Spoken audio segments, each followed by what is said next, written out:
Hey guys, PNY Prepper here. Welcome to my channel.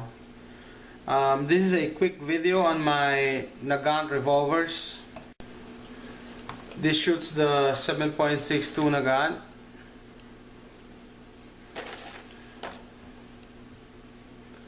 This round. This is a very unique round. So for a unique revolver. So I'll just mention the unique feature of this gun. Every time you cock the hammer, it moves the cylinder forward to make a seal, so that they said theoretically you can suppress this gun. Okay, this is a 1943, and the other one 1939. So what's good about this surplus firearms is that aside from the history, each firearm has its own history. Like each has its own unique markings. Like there's a star over here, there's another marking over here. Here.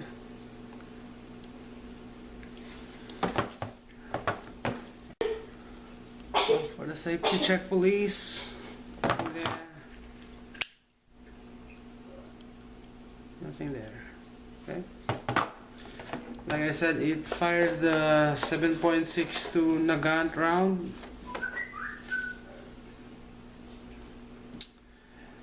As a collector, I tend to stay away from guns that fire a unique round or rounds that are hard to find.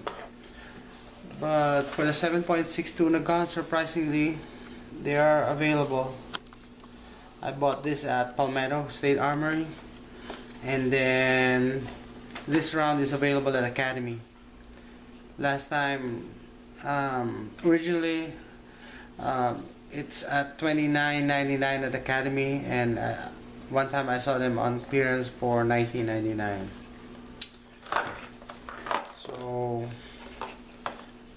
these are not your everyday shooter because of the ammo.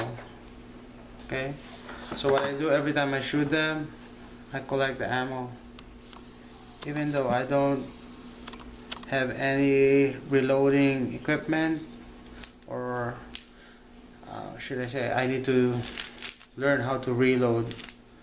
But for now, I collect them for future use. Okay, and also in terms of ammo availability, I bought this for my CZ75.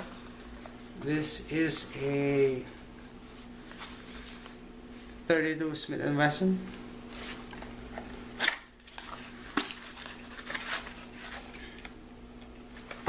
This is the round, and this is the 7.62 Nagant.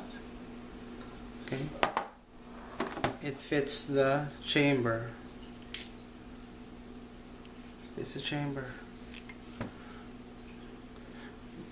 They said that it will not make a complete seal since this round is short, but you can still fire it if you don't have any more ammo. When I bought these guns, they were caked in Cosmoline. Okay, the whole box, literally you can scoop some Cosmoline. That's why it comes with a holster and other accessories. But for those of you who know how to do this, can you help me with my holster? When I washed it with water, soap and water, it became brittle and hard, so I don't use this anymore. Can somebody tell me how to get this back into its original form? And also, when I cock my revolver, see the hammer? It's not a permanent hammer. it wiggles. I think this is normal since it's the same on both guns. Okay.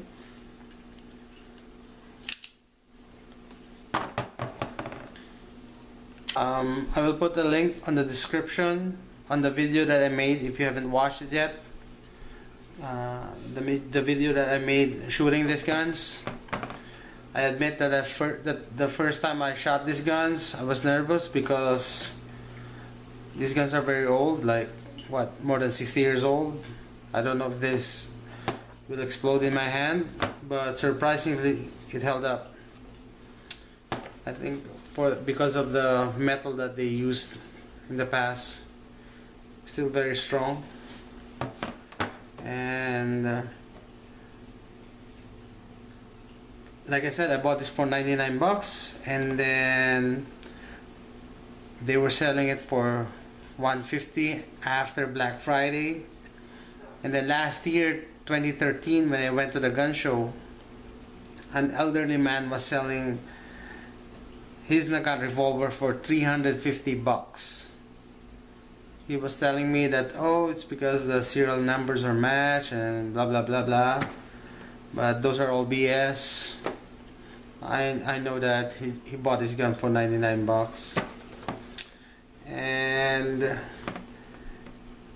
from time to time I see some ad wanting to buy a Nagant Revolver for 99 bucks. I don't think you're gonna find some at that price, especially if you bought this online, so you have to pay for the shipping and then for the FFL.